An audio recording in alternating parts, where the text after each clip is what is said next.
азыркы болуп жаткан иштерге байланыштуу Палестина окуясы, ага дуа менен, гуманитардык жардам менен жана көптөгөн кыймыл аракеттерибиз менен жардам берип жатабыз. Ошол эле учурда ар бир үммөт катары, ар бир мекендин атаулуу катары мен Кыргызстаным үчүн, дүйнө үммөтү үчүн эмне кылам деген суроо пайда болот ар бир эркекте. Мен эркекмин дегендин баарынын жүрөгүндө эл жерим үчүн, Кыргызстан үчүн, бүткүл үммөт үчүн, мусулмандар үчүн эмне кылам деген суроо пайда болот. Сен биринчи кадамдан башта. Биринчи кадамды эптей албаган, биринчи тепкичти баса албаган адам эч качан жогорку тепкичтерге чыга албайт. Бүгүн жөнөкөй коладан, пепсиден башкадан бойкот деген нерседен нафсыңды тыя албай жатсаң, эртең чоң нерселерди үмүт кылбай эле кой. Өзгөчө абалда мусулман эместерди колдобошубуз керек. Алардын руханияты болсун, техникасы болсун, бизнеси болсун, кайсыл жаатта болбосун, аларга жардам бербешибиз керек. Сиз билиңиз, акча эң күчтүү курал. Акчаны автоматта элестетип алыңыз сиз. Ал өтө күчтүү курал. Тийген жерин жок кылат. Сиздин колуңузда акча менен базарга барат экенсиз, ал жөнөкөй нерсе алып кеткан жоксуз сиз. Биринчи ошол негизги маселелерден кээ бирөөлөрүн айтайын. Сиз урматтуу мекендешим бойкот маселесинде биринчи барып кыла турган, ала турган нерсеңиз, мисалы магазин деп коелу, биринчи динине караңыз. Себеби диндеги магазинчи динниге караш керек да. Ал балким эч нерсени карабаган, чочконун этин да ала берген, товар магазинине кое берген, балким ошол пирожкилерин да өзү бышырат, кандай кол менен бышырат, кандай нерселерди кылат. Мисалы азыр кофелер, кофейнилерде кофе алып кел деп официантты урушуп кое турган болсоң, баягы кофесине көк чыксын деп түкүрүп коет экен да. Ошондой болот экен. Ошондой нерселер болбосун деп баягы тамак кошкондо тамак повар менен урушуп кете турган болсоң, повар дагы бирдекелерди кошуп түкүрүп ар нерсе кылат экен. Экөөбүз чайканага ар дайым кирип, официант уруша берет экен да. Анан бир күн официанттан кечирим сурайлы коелу эми. Ар дайым биз урушабыз жок дебей, үн чыкпастан тескерисинче биздин айтканыбызды кылат. Кечирим сурап коелу, бүгүн эми көңүлүгө тийдик деп. Кечирип коюңуз официант, мындан кийин кайталанбайт. Кечирим сурайбыз сизден десе, баягы дагы карап туруп кечирдим. Болду, кечирдим сиздерди. Мындан кийин сиздердин чайыңыздарга түкүрбөймүн дейт экен да. Ошого чейин түкүрүп жүрө бериптир да. Ошого биринчи динине карашыңыз керек. Ким? Сатуучу ким? Кандай магазин негизи кимге караштуу? Мусулманбы, христианбы, кимге кетип атат акчасы башкасы, динине карашыңыз керек. Ал эми экинчиси, урматтуу мекендешим, эркекпи же аялбы? Сиз барып жаткан магазин же супермаркет кандай болбосун, эркек сатуучубу же аял сатуучу? Эркек сатуучуга көбүрөөк барышыңыз керек. Бүгүн жаш кыздар көп болгон, кыздарга азгырылып, кыздарга кетип калат көп эркектер. Көптөгөн нерселерди сунуштаса, бир нерсени алам деп келет, кыз бала эми өзүнүн эркелигиге салып, кыздык методикасына салып, мындай сөздөрдү айткан учурда баягы бала эрип, көп нерсени алып койгонун өзү дагы билбей калат да. Маркетологдор өзү жакшы билет өздөрү. Аял кишинин көбүрөөк коюшат рекламаларга, башкаларга. Баягы машиналарды сырттарына коюп, мени бир минип көрбөйсүңбү дейт да. Жылаңач кыздын рекламасын коюп, машина үстүнө, мени бир минип көрбөйсүңбү дейт. Баягы карап турган адам дагы ойлонуп калат да, кайсы бирин миниш керек деп. Ошондой маселелерде, урматтуу мекендешим, аял кишиден абайла дейт да. Аял кишиден абайла. Азыр карасаң 10-9 аял киши сатуучу, аял киши базарда отура турган болуп калды. Качан сиз эркектерге маани берип, эркектердин иши жүрүшү баштап, эркектерге адамдар көбүрөөк келишти баштаган учурда, бүгүн эркектердин дагы кийимдерин, ич кийимдерин жада калса аял киши сатып отурат да. Бул уят нерсе албетте. Эт, качан кыргыздын аялдары эт сатчу эле, эт кесип. Ушул багытта ойлонушубуз керек.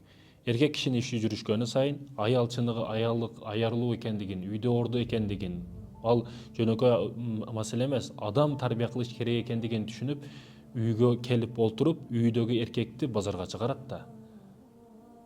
Эркек кишинин иши жүрүшкөн учурда, бүгүн тескери болуп калды. Күйөөсүн үйгө отургузуп коюп, өзү соода кылып жүрөт. Ошондуктан сатуучуга караңыз. Сатуучу эркекпи, аялбы? Эркектен алганга аракет кылыңыз.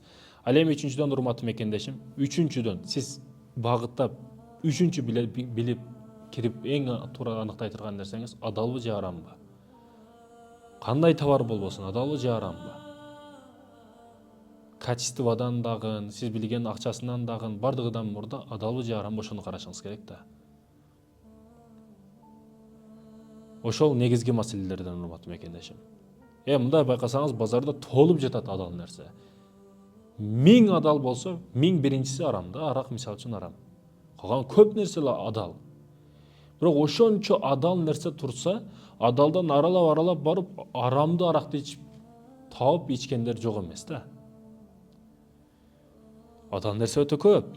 Булгону адалга көнүкүш керек.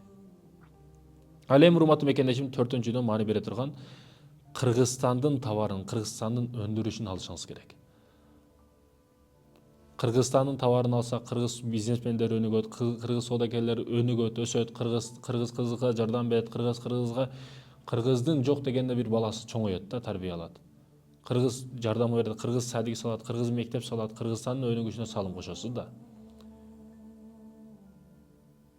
Кыргызга жардам берет.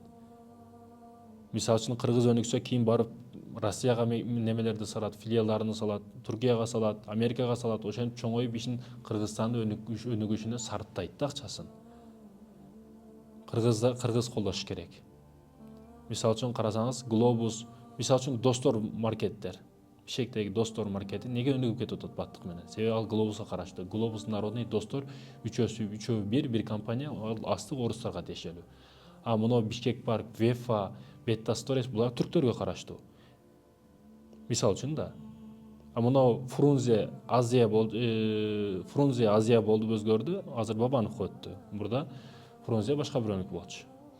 Ошондой урматтуу мекендешим, сиз кирип аткан магазин кимге караштуу, каяка барып такалат, эмне болуп, ошол нерселерге маани беришиңиз керек. Сыртка келип атабы миллиарддаган акчалар, же Кыргызстандын өзүнө калып атабы, ошого маани беришиңиз керек сиз.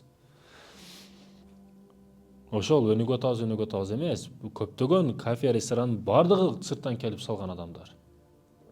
Орустар, түрктөр, башкалар макул мусулман болсо, бирок мусулман эмесчи. Канчасы көп.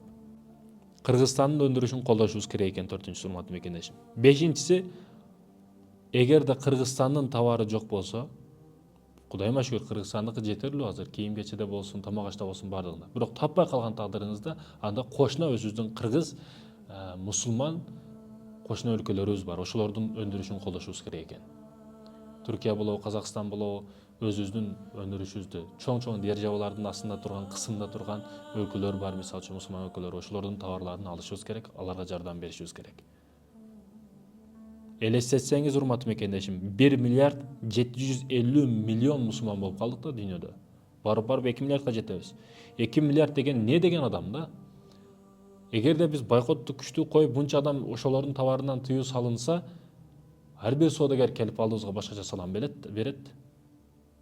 Ар ким келип өзгөчө салам берет. Ошондуктан, урматтуу мекендешим, коңшу өлкөлөрдүкүн алышыбыз керек экен 5-ден. Кошунаң бай болсо, бир күн сен дагы бай болосуң дейт го.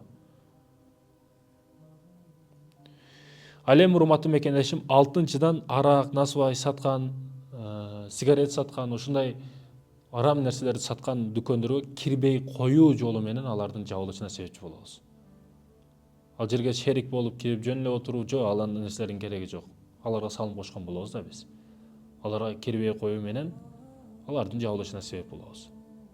Алкогол сатылган магазиндерге кирбей эле кой. Арак сатабы, алкогол сатабы, жок, кой. Аракты кармап берет, андан сенин сууңду кармап берет да. Кол башка иштерди да кылып атат. Ошондой нерселерге маани беришибиз керек. Ал эми 7-ден урматтуу мекендешим, адам жүзүндө эле караганда билинет го. Балким ошол магазиндин артынан сүткордук кылып аткандыр, элдерге процентке акча берип аткандыр ал адам. Зекет садака береби, не иштерди кылып атат. Ошол нерселерге дагы эгер мүмкүнчүлүк болсо маани бериш керек. Эми барып магазиниңизден сиз зекет бересизби деп сураш деген эмес. Болгон адам байкалат, кылып аткан иштери дагы байкалат.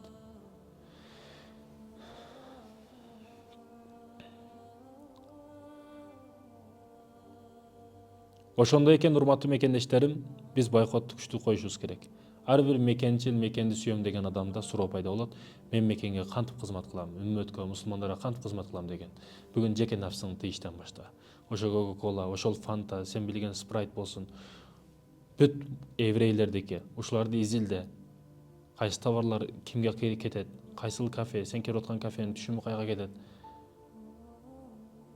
Үз жетет. Кара, аңды байка. Жөн эле жүрө бербе. Ошондой экен, урматтуу мекендешим, Бану Надир уруусу болот. Пайгамбарыбыз саллаллаху алейхи вассалам учурунда Бану Надир уруусунун пайгамбарыбыз саллаллаху алейхи вассалам келишим түзүп, бирок Бану Надир уруусу келишимди бузушат. Пайгамбарыбыз саллаллаху алейхи вассалам сахабалар менен келип, көп чептин үстүнө чыгып алышып, алар өздөрүн туткурбай жаткан учурда пайгамбарыбыз саллаллаху алейхи вассалам экономикалык жактан өтө күчтүү бир сабакты берип койгон да бизге. Байкот маселесинде. Пайгамбарыбыз чепке киришти үмүт кылбайт. Жок, тескерисинче чептин сыртында турган аларга Бану Надир уруусуна тиешелүү болгон курма, пальма дарактарын кыйгыла өрттөгүлө дейт. Өртөлүп жаткан учурда эми булардын бардык тиричилиги, иштери ошол курма дарактарына байланыштуу болгон Бану Надирдин уруусунун негизги кирешеси ошолор болчу. Ошолорду сатып башкаларга соодасын, ишин, бардык экономикасын, ишин жүргүзчү да. Пайгамбарыбыз ошентип күйгүзүп дарактарды кыйшытып баштаган учурда баягылар өздөрүнөн да кымбат болгон токойлору, курма бактары күйүп жаткан учурда арттары чыдабастан элчилерди жиберип, биздин жаныбыз соо чыгышка уруксат бергиле, биз жөн эле чыгып кетели деп, пайгамбарыбыз саллаллаху алейхи вассалам алардын жанын аман сактап, жөн эле чыгарып коет да. Келишимди бузганына карабастан кечирет пайгамбарыбыз саллаллаху алейхи вассалам. Айтайын деген маселе эмне, урматтуу мекендешим? Учурунда еврей болсун, Америка болсун, ал Израиль болсун,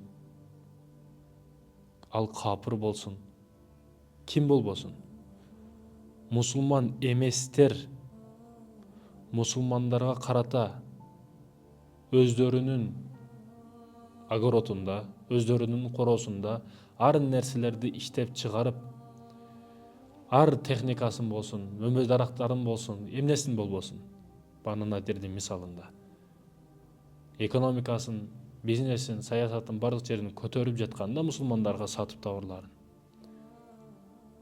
Бану Надир сатты го курма дарактарын. Курмаларын сатып ошентип экономикасын көтөргөн. Ошол сыяктуу көтөрүп жаткан учурда пайгамбарыбыз не кылды? Күчтүү сабакты берип койду. Ошол учурда алардын өздөрүнүн эле коргонунда дарактары өсчү. А бүгүн ар бир мусулмандын үйүндө өсүп калды да. Алардын дарактары, капырлардын, еврейлердин дарактары, Американын дарактары өсүп калды. Ал не? Ал кийген кийимде болсун, жеген тамакта болсун, колдонгон техникада болсун, кайсыл жаатта болбосун, кирип келип атат алар. Мурда өздөрүнүн коросунда бир нерселерди эгип мусулмандарды сатып өздөрү пайда көрсө, бүгүн ар бир үйгө киргизип калды товарларын. Ошондой экен, урматтуу мекендешим, диниңден алыстабы. Чыныгы деп ахлактын ээси бол. Чыныгы ыймандуу адам күчтүү байкотчу болот. Ооба, сен байгыларга теңелбе.